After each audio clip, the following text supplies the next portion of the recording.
자, 다음은 그 자료를 다 모았죠. 이것저것 되는 대로 다 모은 다음에 바로 내용 조직하기로 들어가야 되는데요.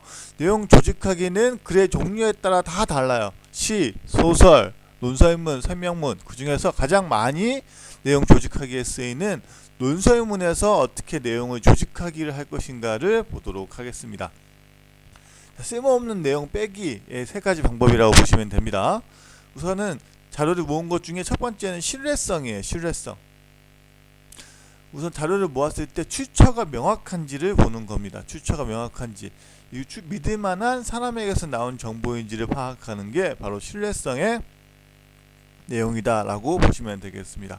그래서 아무리 그럴듯해 보이는 정보라고 하더라도 그 출처가 애매하거나 출처가 이상하다, 명확하지 않다 라는 경우에는 올바른 자료라고 할 수 없죠. 김치찌개 끓이는 법 해가지고 김치찌개를 맛있게 끓이려면 어떻게 해야 되냐? 우선 김치를 한번 볶아준 다음에 쓰는 게 좋다.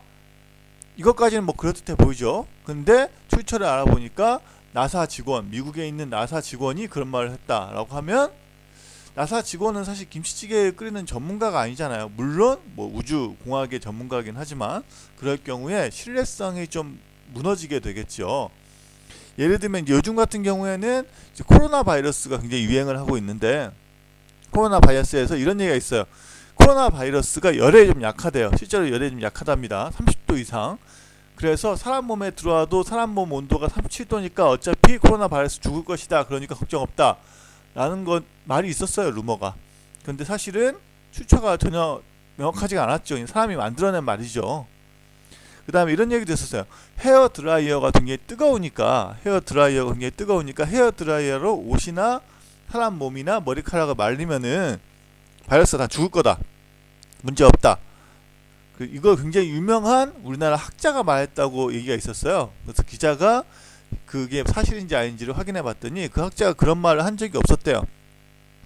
그러면은 신뢰성이 무너지게 되겠죠. 그래서 이 신뢰성이 굉장히 중요하다라는 걸 알아두실 필요가 있고요. 두 번째는 논리성입니다. 논리성은 간단합니다. 근거가 괜찮은지, 주장만 괜찮으면 되는 게 아니라 그 주장을 뒷받침하는 근거가 명확한지를 보는 것이 가장 중요하다라고 보시면 되겠습니다. 그 다음에 이제 세 번째는 이제 공정성인데요. 공정성은 신뢰갈 만한 정보를 모았고, 그 다음에 주장에 따른 근거가 명확하지만 너무 한쪽에 치우치지 않았는가를 파악하는 게 중요합니다. 처음부터 답을 정하고 한쪽에만 자료를 치우치다 보면은 올바른 글이 되기 쉽지 않겠죠. 뭐 대표적인 게 어떤 게 있을까요? 그런 얘기가 있습니다.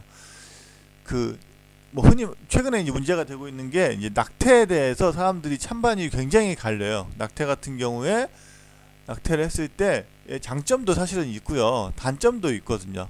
근데 낙태를 이제 반대하는 쪽 같은 경우에는 뱃속에 애가 생겼을 때부터 하나의 생명이다. 생명을 죽이는데 어떤 게 중요하냐? 생명을 죽이는 것 자체가 살인이다 라고 아예 답을 정하고 낙태의 장점을 아예 보려고 하지 않아요. 반대로 낙태의 주장을 옹호하는 쪽은 어떤 쪽의 주장이냐면은, 여성이 자기의 애를 결정할 수 있는 권리가 있지 않냐, 그 권리를 왜 막냐, 왜 처벌은 낙태를 했을 때 처벌은 왜 여자만 받냐, 물론 남자도 받을 수 있지만 남자가 허용했다고 하면 남자는, 낙태를 반대했다고 하면 처벌받지 않아요. 근데 여자는 낙태를 한 것 자체가 낙태를 찬성한 게 되니까, 그래서 아예 한쪽 편의 말을 들으려고 하지 않는 경우가 많아요. 이 경우에는 양쪽의 말을 다 들어보고 결정을 해야 되니까 그 경우에는 공정성이 어긋난다라고 볼 수가 있겠습니다.